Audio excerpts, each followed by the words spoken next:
For those of you who don't know who I am, I'm Robin Austin. I'm CTO CISO for Colliers Group. We're real estate, but by comparison to CBRE, we're still enterprise, but very small. We don't have 100,000 employees. We have about 15,000 employees, okay, to set the stage. I'm sorry, I'm going to put this on.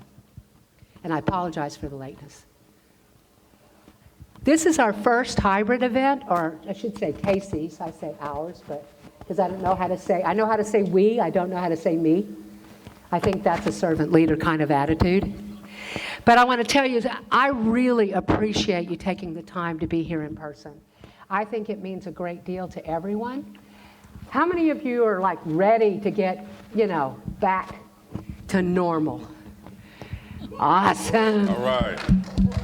Okay, I don't know how to do this. This is not working. Is it backwards? Thank you. The other way? This way? Oh, well, duh. Because I'm not paying attention. I'm paying attention to the room. Okay. So thank you all. I do apologize for the lateness of start and lack of succinctness. But first of all, I want to, what can I say about these guys? Basically, we put this together because my firm belief as CTO CISO is, as you well know, one of the major factors in 2021 and going forward is cybersecurity, right? And the CISO role is, wow. I mean, if you don't recognize yourself today, okay, you won't recognize yourself in a year. Right, I read a study recently by a couple of major analytic groups that said that the 10-year life of a CISO is 1 year, okay? So keep it in mind that you have a lot of value, right? And that there are companies that you can spread your wings with. My mental attitude is all about career development for our people, for continuing education, giving back, being a servant leader, and that's what these people are all about. So that's my little intro about what I think the CISO role is going to be. This panel is about, I have to read it because even though I wrote it and wrote the abstract, okay? This is about how a CISO role is going to change, how they're going to be measured, and we're going to make it very easy because this room is small enough. So I want it to be really interactive. Not only they need a chance to speak, but we really want to interact with questions in the room. And we do have a microphone, do we not, that we can hand around if we don't get one, so that we can make sure that those questions get heard and answered by these top CISOs. I'm going to allow each of them to introduce themselves, tell you who they work for on their own, and then let them talk a little bit about who they impact the most, and maybe a little bit about what they're working on or a success they've had recently. Okay? Let's start, Robert. Good morning, Robert Pace.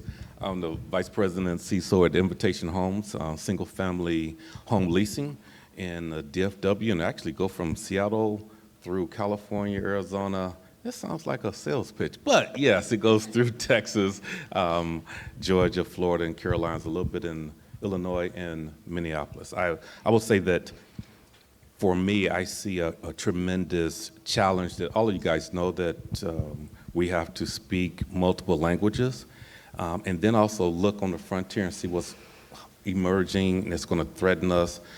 One of the big challenges I see is the dynamic change of the talent that's going to be on my team. If you think about one phrase, infrastructure as code, that is merging a lot of talent that wasn't always security. You have now developers that can spin up a complete set of resources and have everything going in 7 lines of code. So that is a different set of skills that we need to recognize, bring in, and if not, if you have not deputized those folks, you're going to need to deputize them because they need to be a part of your arsenal, and then your role as a CISO is going to be completely different, totally different. I think we will be more in the technology risk analysis, not just information, it's going to be everything, and we want that. We have evolved from being highly firewall guys or maybe an AV guy. Look at what we're talking about now, brand reputation risk. We're spanning the globe and we're having to have multiple conversations. We will evolve faster, I think, than the CIO has evolved. And we have so much on our plate, so I think that is one of the challenges I see. And key projects is highly integrating everything. That is the key point. It's all about the integration. I'm changing some of the titles. You're not just an engineer, you're an integrator. But Robert, details around projects. Projects, my key project is identity management, emphasizing that even stronger. I'm really trying to, and this is on the edge, but pushing that idea of passwordless authentication. You know, going to that point where you can say the who and without a doubt know that, but then get away from the passwords. AD haven't changed in a long time, guys. We've changed everything else except for that. So that's one of my key projects. But with that, the technology is only 10%. It's the change management process and what I need to champion throughout the organization. That's going to be key. Okay. Hi, I'm Aaron Ballio. I'm the CISO for the University of Oklahoma. So hopefully no tomatoes in this room. It's not football season, right? So, no, we actually, I think a third of our students come from the North Texas area. So, and I'm from San Antonio myself. So, good to be here.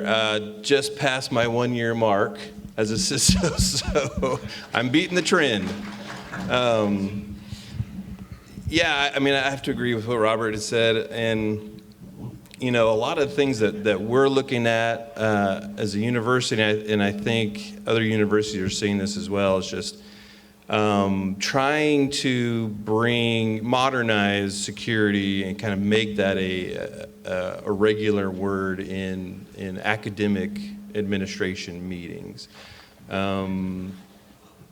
I think the interesting thing about our constituency is, one, we have a bunch of kids who might be purposefully doing things that you know, affects our security posture, but two, a lot of constituents, you know, members of our population who know just enough to be dangerous.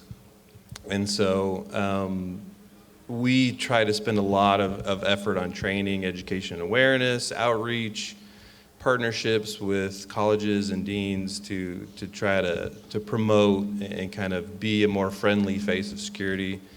Some of the big things I'm working on is just security strategy.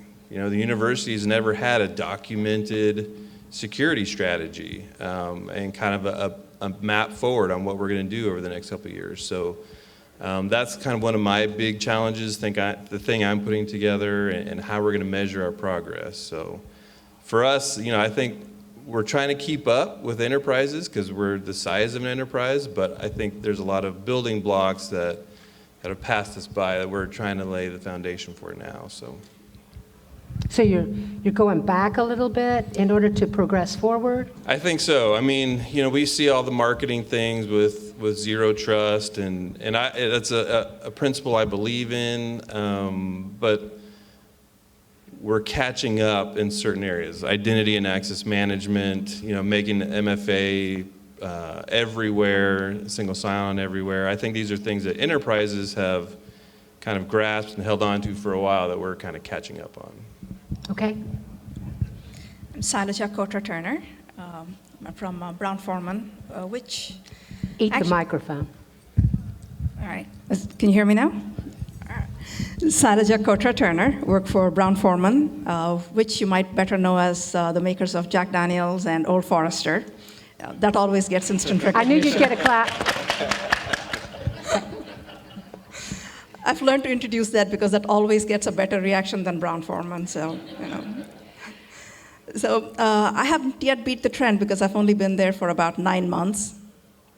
So I wouldn't call this a success story, but job hunting in the midst of the pandemic was an interesting thing, and I've definitely learned a lot. And I've hired 2 people, all during the pandemic. And one of the things that I'm looking at in terms of hiring and change in the way the security team is perceived is it is no more a single place. We are now competing for talent across the country and maybe even across the globe. So that's a major difference in how things are going right now for us. Let's see, major projects. I'm going to echo the identity and access management space. We're not planning on going full zero trust, but definitely make some strides in that direction with an eventual goal of sometime getting there. We're also looking at UEBA, again, because of the results anywhere, like people working from anywhere.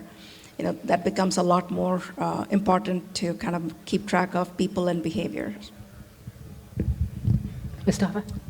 Hello, everyone. It's great to be here. I'm Mustafa. I'm the global CISO for Brinks, Guns and Trucks, most of you guys know. From Brinks, this is what we are currently working on. I'm echoing most of the things the team mentioned. Access management is something that we're currently working on. We've been in the second year in our 24 months access management program. Key things that we're really looking at this year and then what we're working on is really application access, how users are accessing our applications from home or remotely from a digital perspective. One of the key big things that's also working on is the way that we're digitizing cash, right? So most of you know that we have trucks and we pick up cash most of the time. But we're working from a security perspective, which is automated ATM systems where we can provide those to our customers, and then the security around that, making sure that that goes back to the business and then support those levels. So those are the key initiatives from a security standpoint, is making sure that we get back to the business and do the security basics. That's what we talk about. The security basics and the basic hygienes are some of the key things that keep us safe. So we talk about MFA, the basic encryptions and so forth.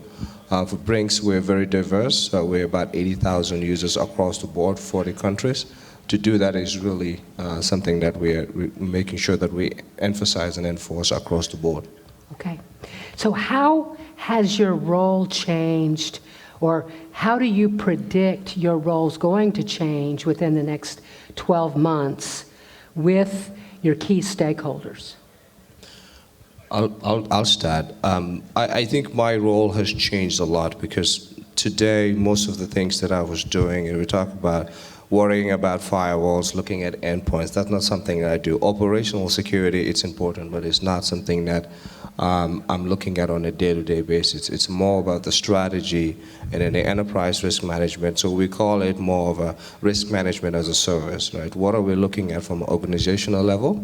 How do we look like within, how do we look like compared to our peers? And then how do we look like in terms of resiliency, in terms of services? So these are the key things that we'll look at. But when I look at myself today, is enabling the business to grow from a revenue standpoint, not just from a security operational standpoint.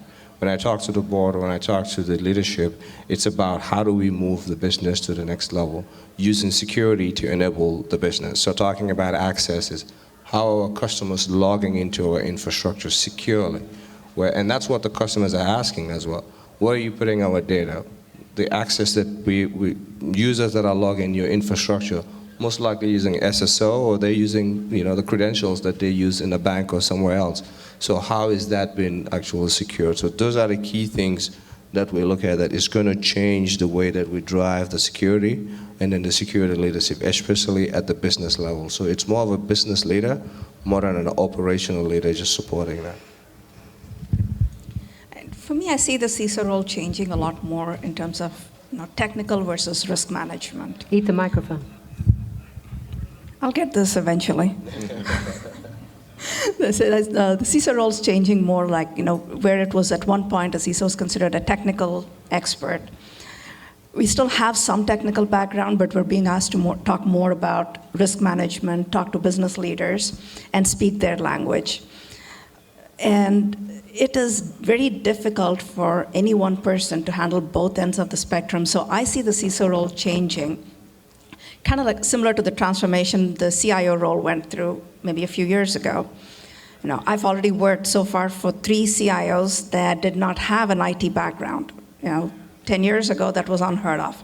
A CIO rose through the ranks, and that's the same thing I'm expecting to see for the CISO role, where it's not so much a solid security background, but more of a generic, be able to talk about risk management, understand what's going on in the business, and react to that. That's probably the biggest transformation I see happening now. Aaron? I would echo those statements that was previously stated, that it's an evolution, and I see it really the business aspect, having a stronger business acumen, being able to integrate, and instead of just having the risk management metrics, what about the major projects and how well did that progress throughout the development to launch, and where was security in that? When your fellow leaders are able to speak to that, it makes it just a normal part of the discussion point. That's where I think that evolution, and we're going to have a lot on our plate to grab the talent, but being more business savvy, and the resources that come on your team, great that they may know technical points, but they understand the service. We should deliver a good service that wants to be consumed by the business. Being competitive like that, I think it's going to be good. So it's a professional sandpapering of the resources we're getting, but we've seen that, and that's going to be that extra talent development that we're going to put in. So it's a lot on people development, as you mentioned, just to kick it off. If we don't develop that, this is going to die off. So I see that evolution is going to be very key. And yeah, you're going to have the little items you need to do. I call it the sweat equity, but the business acumen. So I want to, Aaron, do you want to?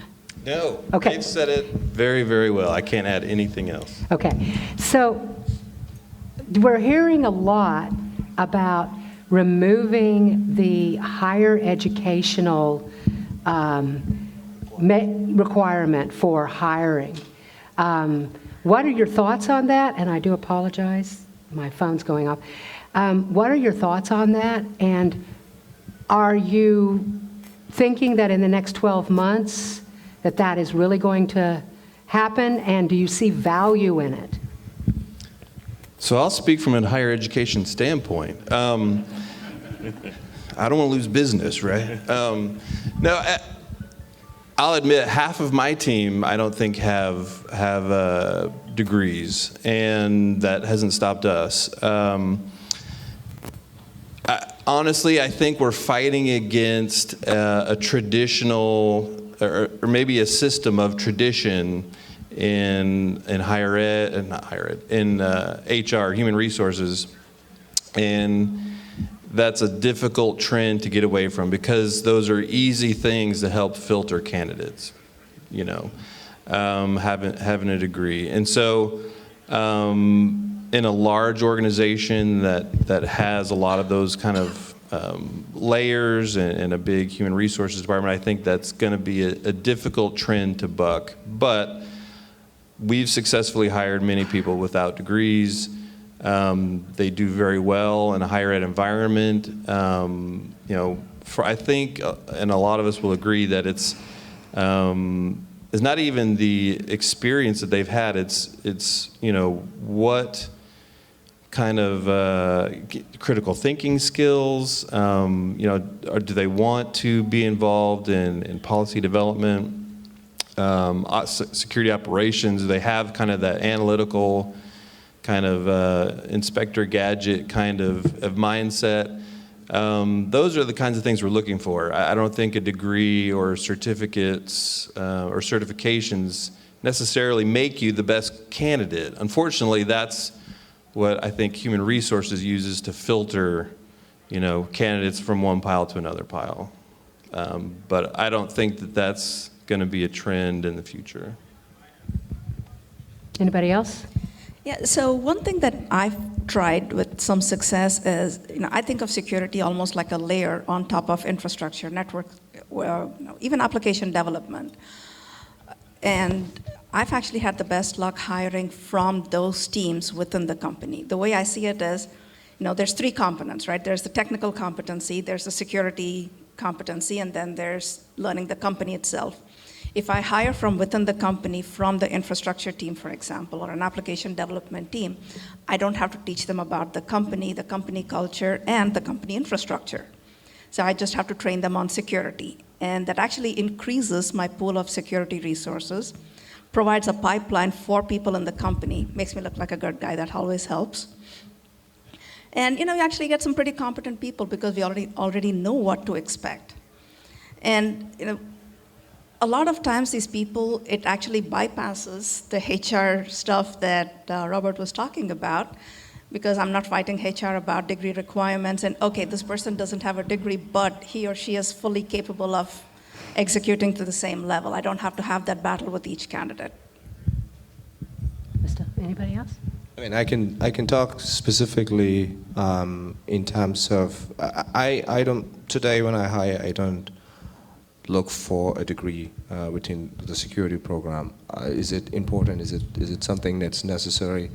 That just depends on the people that are doing it. Most of the time, it's the strategic thinking as well as the critical thinking that you get from a degree program that may help you in the future.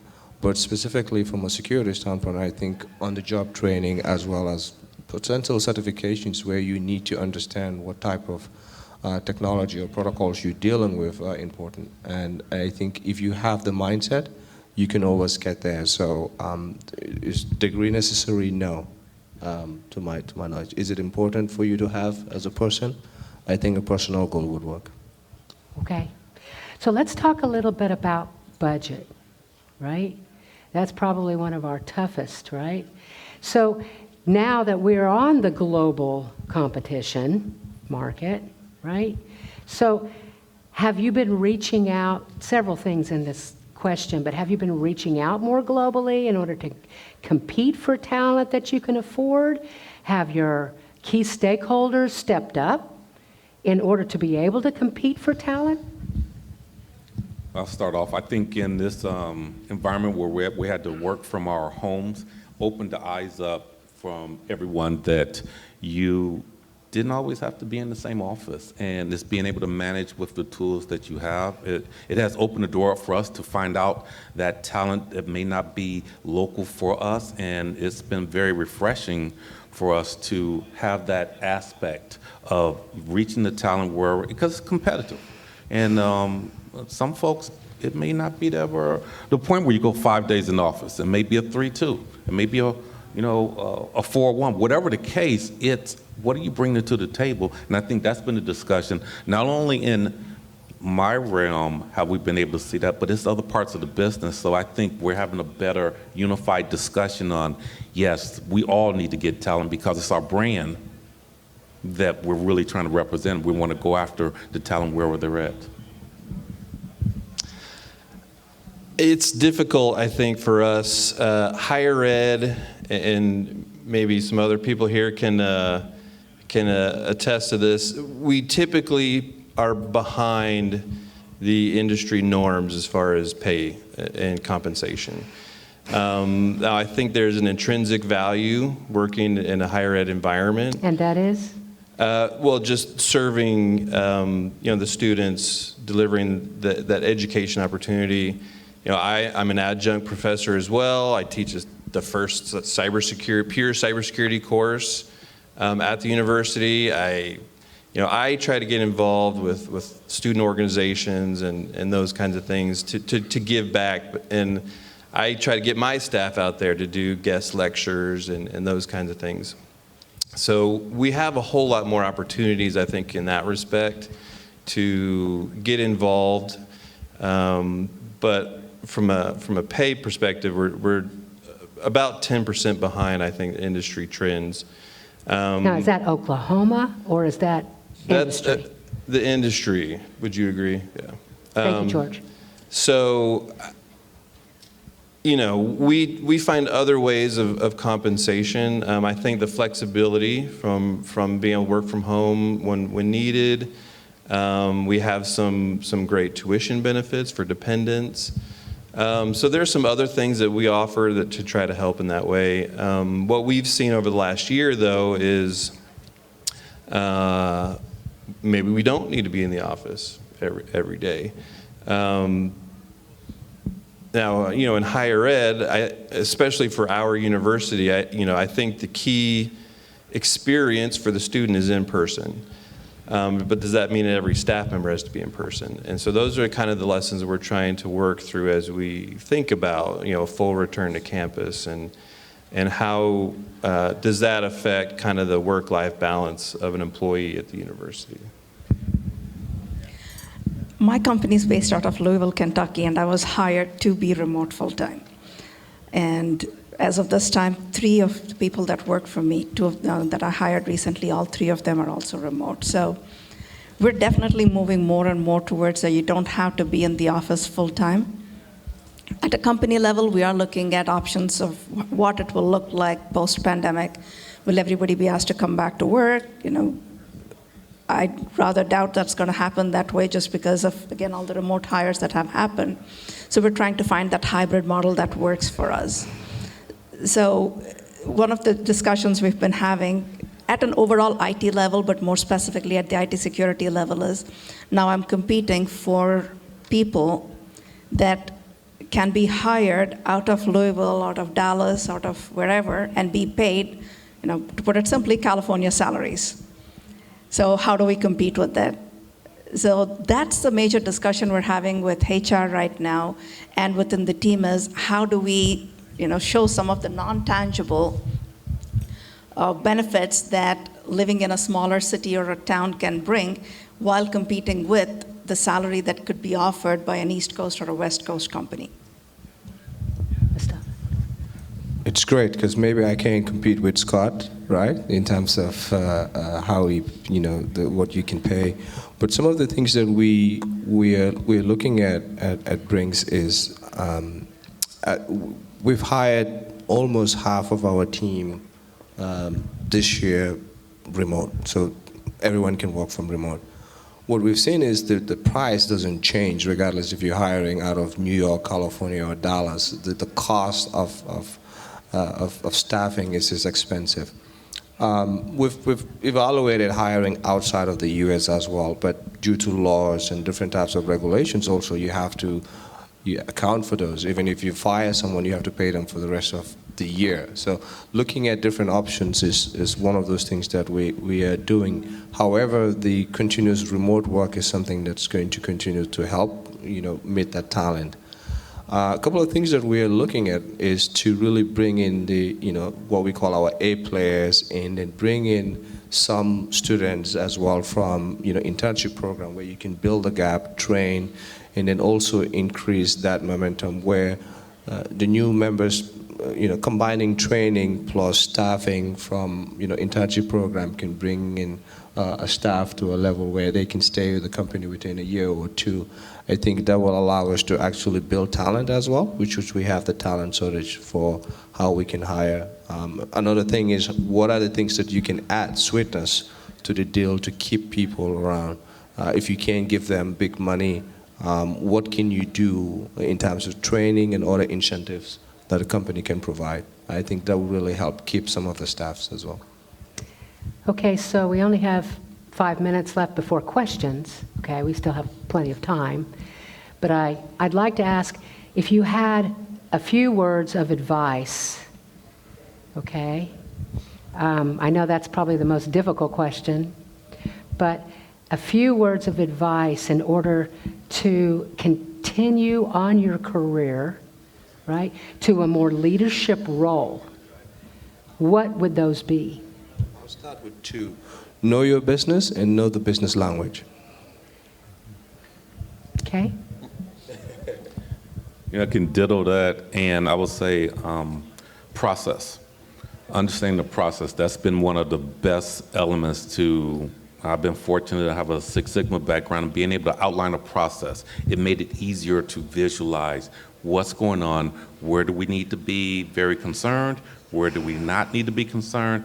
That type of visualization has helped out tremendously, and all the guys coming on my team understand the process, understand your business, know the value, but you have to understand the process because we're delivering service.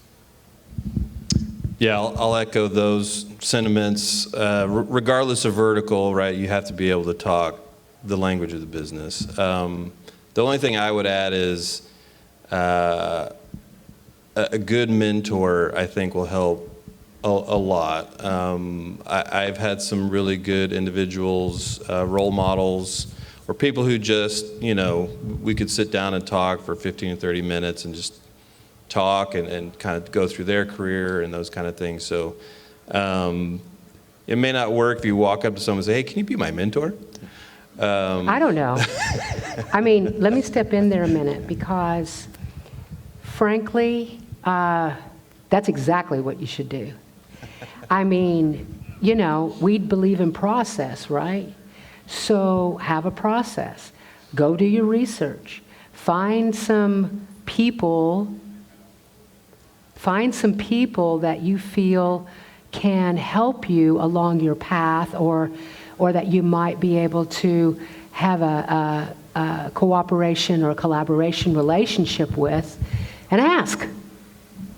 It doesn't hurt to ask. All they can say is no, or that I don't have the time. But I'll be frank, there's a lot of people that would say yes, okay? Even if it's just an hour a month or whatever to help you guide along the path. Oh, yeah, it's true. I just meant it might be an awkward situation if you just walk up to someone and say, "Will you be my mentor?" But do your research. But Get your a cup list. of coffee, right? Or, hey, can we chat for 30 minutes? Or just on LinkedIn, there's a lot of avenues for approaching people like that. Thank you. The one thing I would add to all that is know the big picture, whether that is from a security perspective. It's not enough to be able to see the technical, I'm going to say network security. It's not enough to see just IAM. You need to be able to see the entire picture of security and how it relates to business and to the industry both. And longer term, I would say it's about, can security become an enabler rather than just protection? Mustafa? Oh, you started, didn't you? Okay, so I want to ask one more question before we open it up for questions, right? So for the future, okay, I want to know, this can be a difficult role, in my opinion, okay? But it also can be very rewarding. So personally, along your path, what do you feel is been one of the most rewarding things that you've experienced getting to where you are? I think being part of a community that shares information is we've talked about security. There's a lot of security members around the globe. If I go to LinkedIn today and post something, I'll have 20 answers to how to deal with something, or different groups or membership. I can reach out to any of this member and ask, how do you do something? I've done different things that I don't have experience in, and all I have to do is call someone or reach out to some members or to a group, and I'll have something to work with. So I think that is really something that that's been rewarding to me, and especially in experience as well as in my career as well. So you're reaching out to your peers, Absolutely. like this group or Yes. whoever? Yeah. Okay, thank you. For me, it's about learning. I like to learn, and one thing I can say about security is that it is not boring. There's not a single day I go into work and say it's going to be exactly like the last day or the last week. It's always something new, and that keeps it always fun and green. It's always something new to do. Yeah, both of those things are great. We'll never be out of a job, right? There's always going to be an issue. And there's great people in the industry. I would say for me, the first time I worked on an incident and I know that we stopped malicious activity, like we stopped a bad guy, that was like... Is that fun? Yeah, that was amazing. That was a thrill. And then now in the role I'm in, just being able to give back, to work with students and train them, that's been so rewarding. So, My colleague said it true in all those statements. Robert. I think the element that has been really rewarding are the critical experiences. We have no idea what's going to happen sometime. But those experiences we get a chance to go through are very rewarding, and they have a plethora of elements included in them, and you draw upon those each and every time. So that is good. Everything that was stated, and just add in those critical experiences. Think on your feet.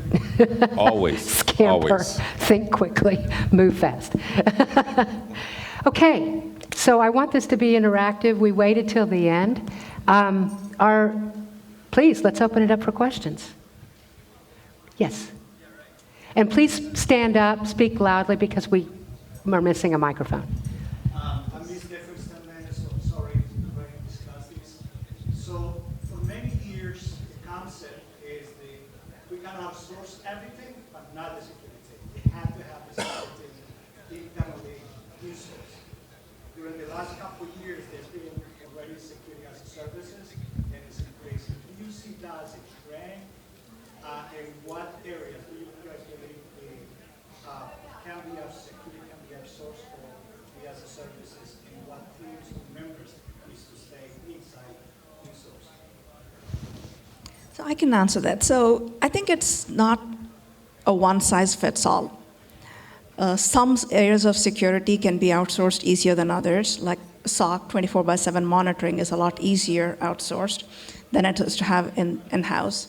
Versus some cannot be because they require that business knowledge, that company knowledge, infrastructure knowledge, and it's better to have those in source. So I've also had worked through different systems, I'm going to say, like having a full MSSP or an MDR service versus having an MSP that provides services but works exclusively with us. And depending on the company, I would say it's different options for different people.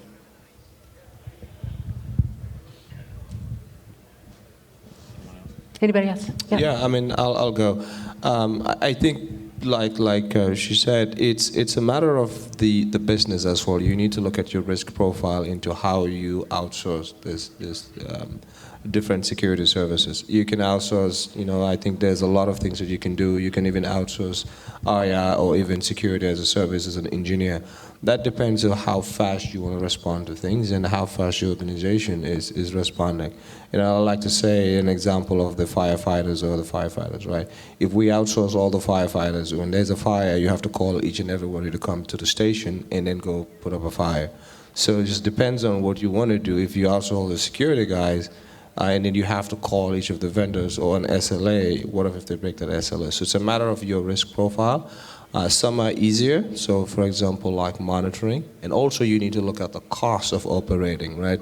Is it which one makes more sense, right? Do you have the budget to either run the actual internal team, or is it easier to outsource and then be able to still have a security profile with a risk management strategy in there? And that the tailgating on there, the business. Is it a philosophy in the company of doing a lot of outsourcing for everything? You're looking at how you're lining your operations up with the rest of the business, and some elements may not be core. Maybe the threat intelligence, and you're managing through the vendor more, getting that infused there. I think you have to constantly look at that and figure out what is the best and navigate accordingly. It's not going to be one element; it could change on a dime, and it's going to be what's the risk tolerance of the organization, because at the end of the day, you're managing with your own team or you have somebody else doing it, you're still going to be called out. What happened? Did you know about it? And what do we need to do to stop this from happening again? So those are the key points, and it's going to be dynamic. Yes. Please stand up, tell me who you are.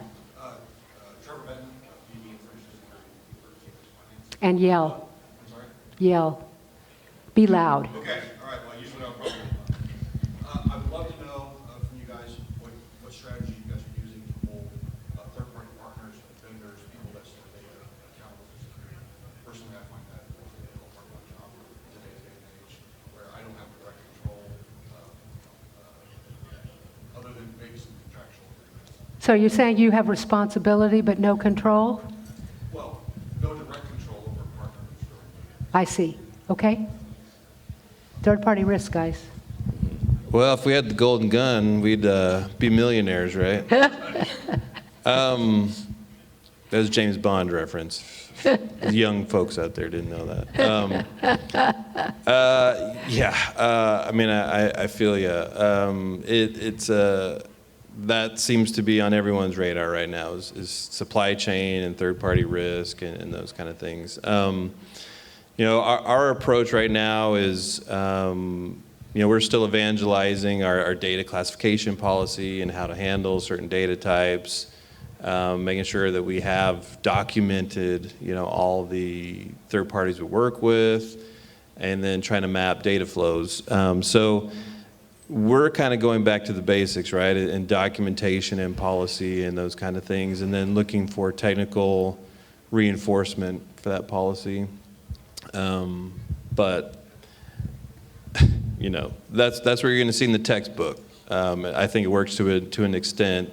I think user education and training might be the only other thing you could do until someone really solves this puzzle.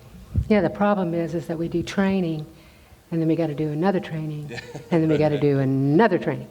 I'm sorry, Robert. No, I think going back to the T's and C's, managing that, the compliance reports you're getting may not always cover it. You have to go beyond that. Just the standard compliance document to say this was opined to by X, Y, and Z. You're going to have to ask the extra question, but you preface that in the first discussion. Hey, I know you're going to give me your compliance documents.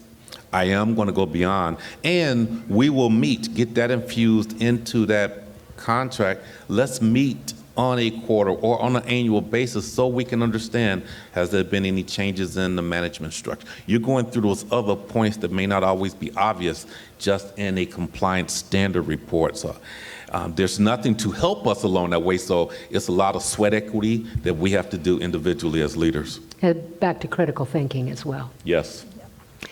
Okay, we're running out of time.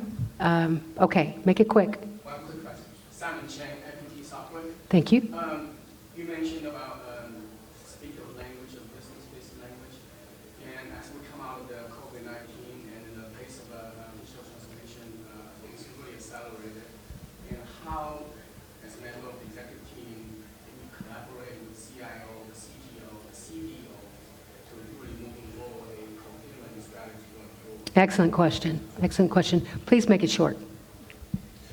A lot more sessions online, and also trying to team building events. That's where you're going to have to build that in a non-business area also, just to make sure you can understand what you're thinking as a leader that could be in a different vertical, where they're getting their sources of what they think risk is versus your message.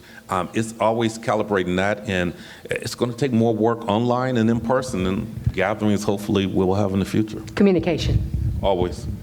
I would say relationships of trust with other, your peers in the business. However that's handled, right? Via Zoom or in person, getting to know them. That's how you're going to get to know the business more.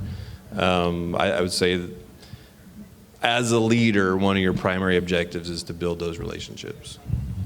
And understand, be able to collaborate as well. So that's really key into that. So collaboration, but understand what the strategy is. That is really critical, so that you can help on top of that. And that you have to have either sit on the table, or whoever has a seat on the table provided you with the right information so that you are aligned with what's happening. So Now, I'll add that Robert and I were talking earlier. Sometimes you got to get out of the way and let the business do its thing, and just know where you want to, pick your battles. And sometimes you have to pick up the pieces afterwards, and sometimes that is the right move, guys. Yep, and it's about being willing to be flexible, because, at the end of the day, the business exists to, make product, to sell whatever it is that the company does. And that always has to come first, and understanding and accepting that will definitely get us on the good graces of our CEOs and CIOs. Okay, 10 o'clock, we have a break. Please, the vendors are here. They're really awesome. Please go by, look at them, take a peek, because there's a lot of new technologies and we're moving pretty quickly. How about a hand for our panel? And thank you, online people, for being here. I forgot to address you earlier because we were a little bit chaotic this morning. Anyway, we're back. We have presentations starting at 11 in other rooms. Please check your agenda. I say we. Casey does. Okay? Thank you very much.